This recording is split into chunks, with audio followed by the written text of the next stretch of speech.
बिस्मिल्लाहिर्रहमानिर्रहीम। अस्सलाम वालेकुम। This is Numan Arif from state soldier और project of military state. Contact number note कीजिएगा +923233667717। व्यूअर्स, आज की इस वीडियो में डिस्कस करेंगे DHA लाहौर या ओवरऑल फाइल्स के हवाले से एफिडेविट फाइल और एलोकेशन फाइल्स में क्या डिफरेंस रहता है। मोस्टली हमारे क्लाइंट्स का क्वेश्चन यही होता है कि एफिडेविट और एलोकेशन फाइल्स का क्या डिफरेंस है।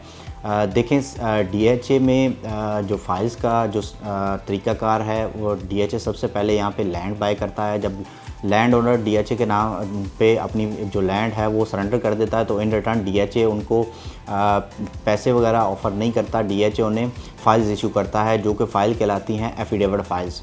वो फ़ाइल्स जब हम लोग बाय करते हैं लैंड ओनर से तो एफिडेविट फ़ाइल्स होती हैं। पाकिस्तान में यहाँ पे कानून है कि जो लैंड कोई भी लैंड हो, जब आप उसको फर्स्ट रोटी होते हैं तो आपको एग्जम्पशन होती है, ना आपको स्टैम्प ड्यूटी देनी पड़ती है, ना कोई आपको टैक्स वगैरह लगता है। तो जब आप एफिडेविट फ़ाइल ख़रीदते हैं तो इस फाइल्स की बाइंग पे ना आपको कोई स्टैम्प ड्यूटी लगती है, ना आपको टैक्सेस वगैरह देने पड़ते हैं। और इसके साथ साथ ट्रांसफ़र फ़ीस भी इसकी, अगर 5 मरला को आपसे डिस्कस करूं तो 5 मरला फ़ाइल पे आपको तकरीबन 17,000 रुपया उसकी ट्रांसफ़र फ़ीस है। ट्रांसफ़र फ़ीस दे के आप उसका अपने नाम पे उसको फ़ाइल को अपने नाम पे करवा सकते हैं।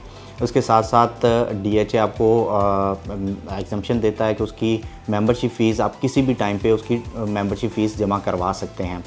और अगर हम दूसरी तरफ मूव करें एलोकेशन फ़ाइल को, तो जब आपने एफिडेविट फ़ाइल किसी सपोज़ किसी क्लाइंट ने बाय कर ली तो एफिडेविट की बाइंग के बाद वो अगेन एफिडेविट नहीं रहेगा, वो आपके नाम पे कन्वर्ट होकर एलोकेशन फ़ाइल बन जाएगी। जब आप उसको नेक्स्ट टाइम अगर सेल करना चाह रहे हैं तो आप उसको सेल करेंगे तो वो एलोकेशन फ़ाइल कहलाएगी, वो आपके नाम पे एलोकेट हो चुकी है।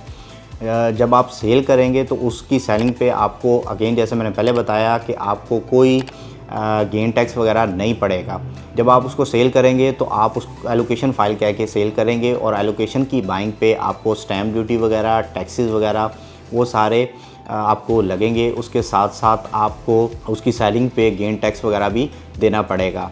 अगर बाइंग के हवाले से मोस्टली क्लाइंट्स का यही क्वेश्चन होता है कि एफिडेविट ज़्यादा बेहतर है या एलोकेशन ज़्यादा बेहतर है। देखिए, दोनों फाइल्स ही बेहतर हैं। डिपेंड कर रहा होता है कि प्राइसेस का डिफरेंस, क्योंकि एफिडेविट और एलोकेशन की फ़ाइल में, दोनों फ़ाइल में एफिडेविट फ़ाइल थोड़ी सी महंगी होती है कंपैरेटिवली एलोकेशन से। तो प्राइस का डिफरेंस वो मेन रीज़न यही है कि एफिडेविट की बाइंग पे टैक्सेस वगैरह आपको नहीं लगते।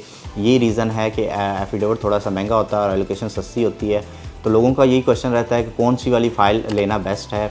देखें, हम लोग रेट्स के हवाले से कैलकुलेट करके जो उस टाइम पे रेट चल रहा होता है फ़ाइल्स की, अगर हम transfer of expense allocation file को अगर ले लें, ट्रांसफ़र एक्सपेंस प्लस एलोकेशन का रेट उसको कैलकुलेट कर लें, और अगर एफिडेविट को देखें तो एफिडेविट का जो रेट आ रहा है प्लस उसका जो आपको ट्रांसफ़र फ़ीस है उसको कैलकुलेट करने से अगर बहुत ज़्यादा कोई डिफरेंस नहीं है तो आपको अगर ज़्यादा सूट कर रहा है एफिडेविट, क्योंकि उसमें बहुत ज़्यादा डिफरेंस नहीं है, तो वो ज़्यादा बेहतर रहता है, क्योंकि आपको उसमें अगेन गेन टैक्स नहीं देना पड़ता एफिडेविट की बाइंग पे।